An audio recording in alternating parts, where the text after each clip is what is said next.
Salam saudaraku semua. Tentu kita berbahagia hari ini.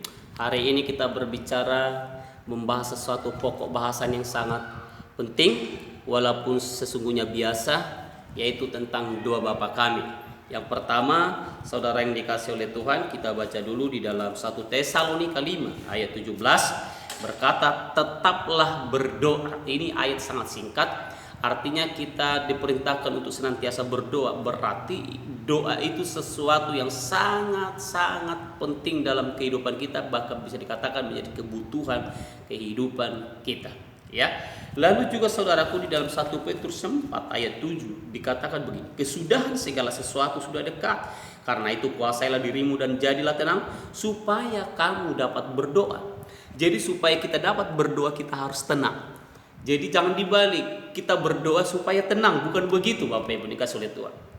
Prinsip Alkitabnya harus begitu, harus jelas Bapak Ibu, supaya kita ngerti. Masalahnya ada banyak orang kalau kamu lagi gelisah nggak tenang berdoa, jelas arah doanya berarti kepada dirinya saudara.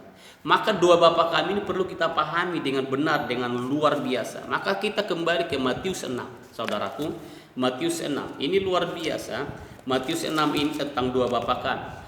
Jadi supaya doa Bapa kami ini tidak hanya kita hafal, supaya doa Bapa kami ini bukan hanya kita kasih fasih menyebutkannya di setiap penghujung ibadah di gereja kita, bahkan mungkin di ibadah-ibadah yang lain doa Bapa kami ini diucapkan. Tapi ngertikah kita saudara apa maksudnya? Apa tujuan dari doa Bapa kami ini? Dan ini harus mendarat dengan benar di pikiran, di hati kita, sehingga saudaraku tidak begitu menjadi sesuatu yang latah saudaraku. Tiap minggu mungkin kita ucapkan doa Bapa kami, tapi kita tidak pernah mengerjakan apa maksud Bapa surgawi di dalam doa Bapa kami ini. Ini yang lebih penting. Maka perhatikan baik-baik pelajaran ini Bapak Ibu. Saya bukan menggurui, tapi hanya sedang mau berbagi supaya apa yang kita kerjakan tidak hanya saja kita kerjakan, tapi mendarat dengan baik. Ibarat sebuah makanan yang kita sodorkan, bukan hanya sekedar makanan itu mewah enak, tapi makanan itu saudaraku betul-betul disukai. Artinya Tuhan selera dengan apa yang kita persembahkan itu. Nah, kita akan mulai di dalam hal berdoa saudaraku. Di ayat yang kelima, ya, Matius 6 ayat 5.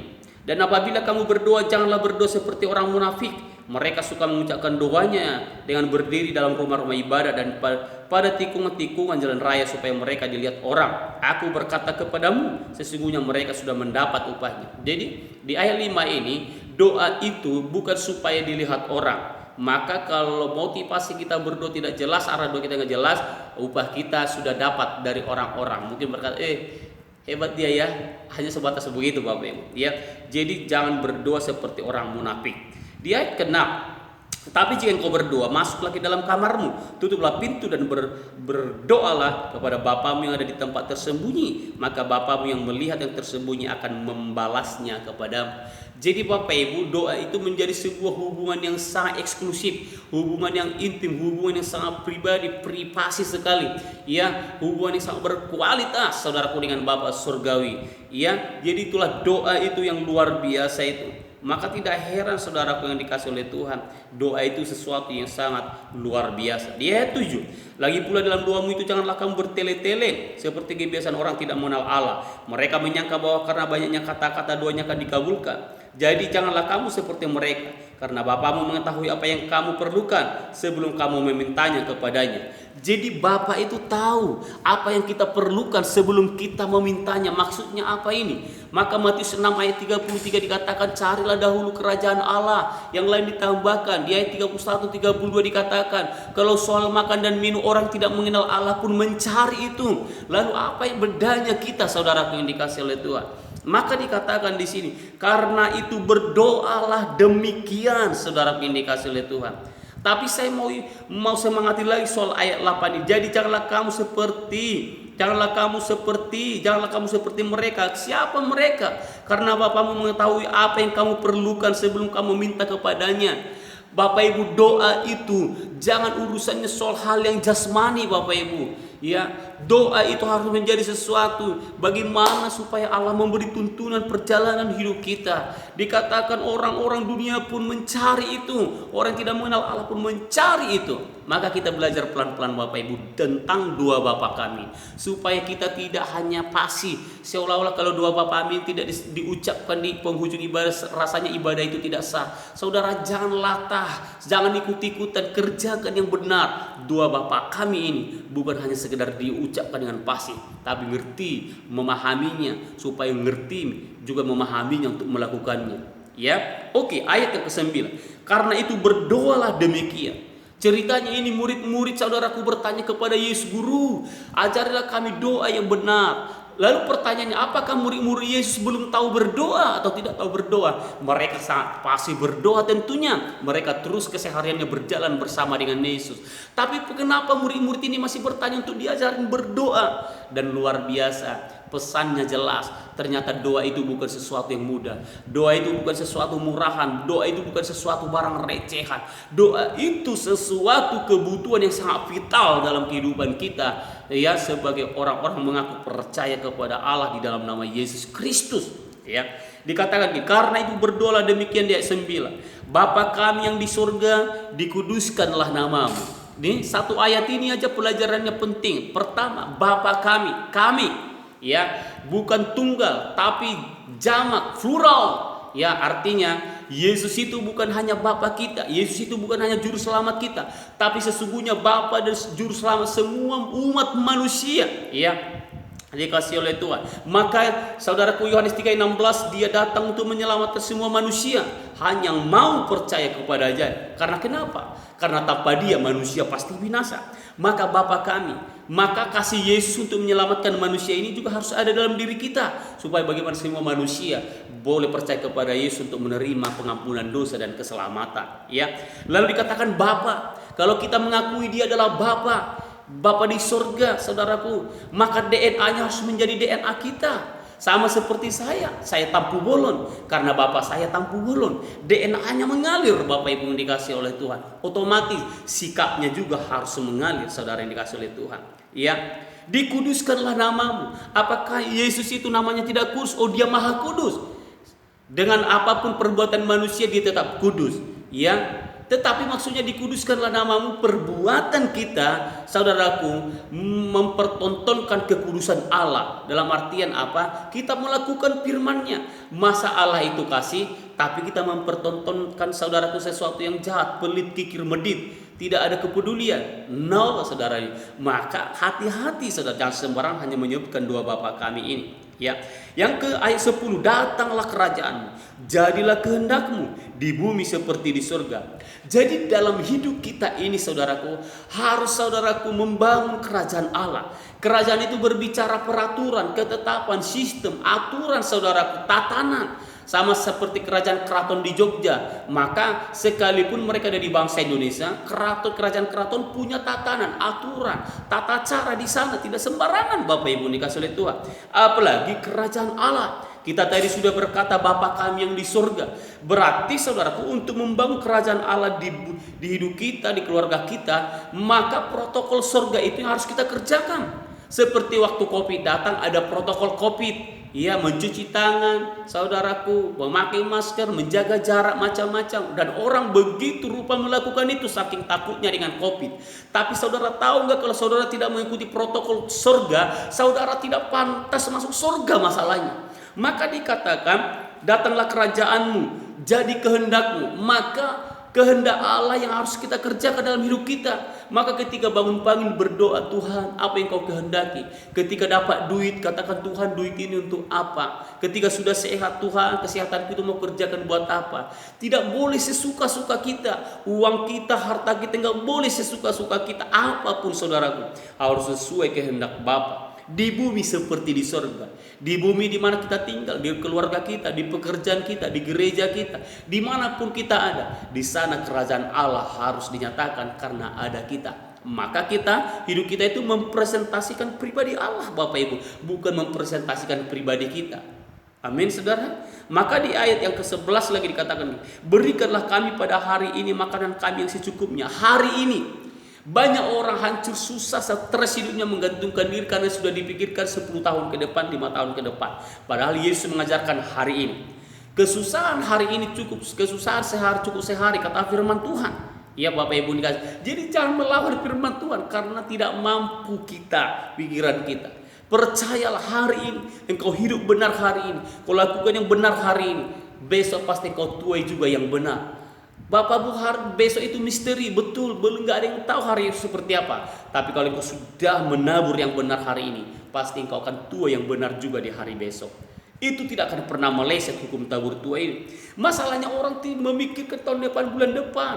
Saudaraku, makanan kami yang secukupnya. Jadi makanan yang saudaraku yang dikasih, jangan berpoya-poya, ya, jangan boros, saudaraku. Ada banyak orang-orang Kristen, ya saudaraku, begitu berani saudaraku menaruh uangnya di meja restoran 1 juta, 5 juta untuk sekali makan. Tapi begitu pelitnya menolong sesama yang sedang kesusahan, mungkin 50 ribu, 100 ribu. Mengerikan Bapak. Dikatakan makanan kami yang secukupnya, saudara. Jadi kita dilarang saudaraku berlebih-lebih. Hidup sederhana. Orang kaya boleh hidup sederhana, boleh. Ya, secukupnya di sini tidak berbicara kemiskinan, tapi berbicara pola hidup sederhana. Itu semua dimulai dari pola pikir saudara ini kasih oleh Tuhan. Ya, di ayat yang ke-12, dan ampunilah kami akan kesalahan kami, dikatakan seperti kami juga mengampuni orang yang bersalah kepada kami. Tentu Tuhan itu sangat mengampuni kita. Tapi saudara tahu, kalau saudara ingin mengikuti protokol surga, pola hidup surga, sebagaimana Tuhan yang di surga itu mengampuni kita, maka kita juga harus mengampuni orang yang bersalah kepada kita. Maka pengampunan dari surga itu akan turun kepada kita. Ini enggak, kita begitu sulit mengampuni orang, padahal mungkin kesalahannya tidak terlalu besar. Kesalahan kita yang besar diampuni Tuhan. Bapak Ibu, jangan lupa kita juga adalah orang berdosa. Jangan jadi hakim, jangan jadi jaksa penuntut. Itu bukan ranah kita, itu bukan bagian kita, bidang kita. Biar Allah yang menjadi hakim atas seluruh umat, termasuk kita, ya. Sebab apa yang kita ikat di bumi akan terikat di surga. Apa yang kita lepas di bumi terlepas di surga. Saudara ikat pengampunan, tidak, saudara tidak akan diampuni. Melepaskan pengampunan akan diampuni. Oke Bapak Ibu, perhatikan ini baik-baik, ya. Jadi mengampuni orang yang bersalah kepada kami, ya. Jadi saudaraku, siapapun ada orang mungkin menyakiti, melukai, mengkhianati, ampuni dia. Biar Allah yang menjadi hakim atas kita.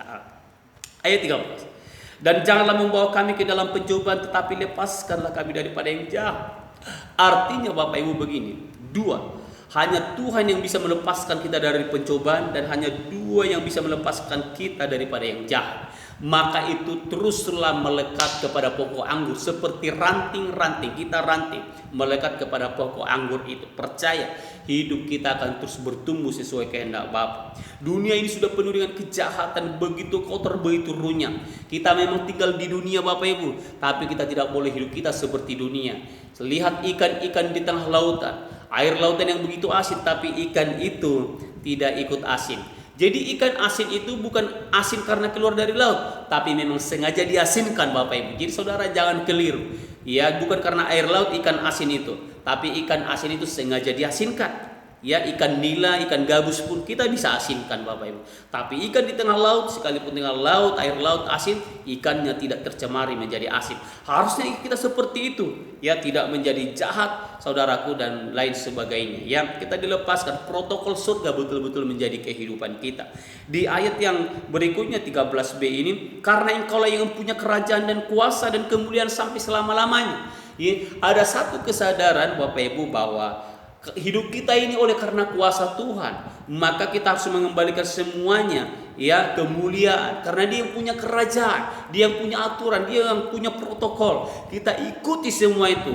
Dia yang punya kemuliaan, saudaraku ini kasih oleh Tuhan. Dia yang punya kuasa sampai selama-lamanya. Artinya kuasa apa? Kuasa menyelamatkan, kuasa mengampuni, kuasa menghapuskan dosa kita, kuasa bahkan memelihara kehidupan kita Bapak Ibu dikasih oleh Tuhan. Saya sangat tertarik sekali di ayat yang ke-8 tadi. Jadi janganlah kamu seperti mereka. Mereka itu siapa tadi? Orang-orang munafik itu. Orang-orang supaya dilihat orang hebat berdoa, berpakaian-pakaian agama, berdoa di tengah-tengah jalan mungkin sambil memegang tasbih seperti biadab tokoh-tokoh agama pada waktu itu, orang-orang Farisi. Bukan seperti itu ya. Doa itu sebuah hubungan pribadi yang tentunya kita akan makin kuat tangguh di dalamnya. Jadi Bapak Ibu dikasih oleh Tuhan, perhatikan, ternyata kiblat arah dari dua bapak kami ini adalah bukan untuk kepentingan kita, tapi untuk kepentingan kerajaan Allah, supaya hidup kita menghadirkan kerajaan Allah di muka bumi. Ya, saudara masih ingat tadi di dalam ayat 10, datanglah kerajaanmu, jadilah kehendakmu di bumi seperti di surga. Jadi selagi kita ada di bumi ini, untuk saudaraku mempresentasikan kerajaan Allah, miniatur kerajaan Allah, rumah kita, kantor, pekerjaan, dimanapun kita ada, berteman, punya komunitas, hadirkan kerajaan Allah di sana. Inilah dua Bapa kami ini, arahnya adalah kemuliaan, hormat, kuasa kerajaan selama-lamanya bagi Yesus Kristus. Karena kenapa? Karena manusia tanpa Yesus pasti binasa. Yesus dia juru selamat. Yesus dia pengampun dosa, saudara. Dia yang awal dan yang akhir. Dia Alfa dan Omega. Ya, itu sebenarnya penting dikatakan tadi Bapa kami, Bapa atas segala bangsa. Dia datang menyelamatkan semua manusia. Ya, dia tidak mau satu orang pun saudaraku binasa. Maka ini menjadi pekerjaan kita, hadirkan kerajaan Allah supaya orang datang kepada Allah yang sudah kita hadirkan kerajaannya. Kita menjadi saksi-saksinya. Perhatikan baik-baik ini Bapak Ibu dikasih oleh Tuhan. Ya, perhatikan ini baik-baik. Ini penting sekali supaya dua Bapa kami ini bukan hanya kita hafal, bukan hanya kita fasih, tapi kita betul-betul memahami maksud apa tujuannya dua Bapa kami. Apa tujuan doa kita? Ya, Bapak Ibu, apa Tuhan tidak tahu kebutuhan keperluan kita? Dia terlalu tahu, karena kita adalah ciptanya. Masalahnya kita hanya berdoa hanya untuk kebutuhan jasmani kita. Kita hanya berdoa supaya kita ditolong, diselamatkan hal-hal seperti ini. Tapi kita tidak pernah berdoa meminta Tuhan, pakai aku untuk kemuliaan namamu. Ketika tidak punya uang, orang berdoa, Tuhan tolong buka jalan supaya kami punya uang. Setelah punya uang nggak nanya Tuhan lagi, Tuhan tolong tuntun kami mengelola uang ini. Kan begitu tuh. Ya. Tuhan tolong kirimlah kendaraan supaya kami punya kendaraan. Tuhan kirim. Tapi nggak ngomong lagi kalau udah dikirim. Tuhan tolong tuntun kami mengelola kendaraan ini supaya kemuliaan hormat selama-lamanya bagimu. Oke Bapak Ibu, ini saja yang mau sampaikan. Saudara yang dikasih oleh Tuhan, renungkan ini baik-baik. Ya, ini firman Tuhan ini buat semua manusia.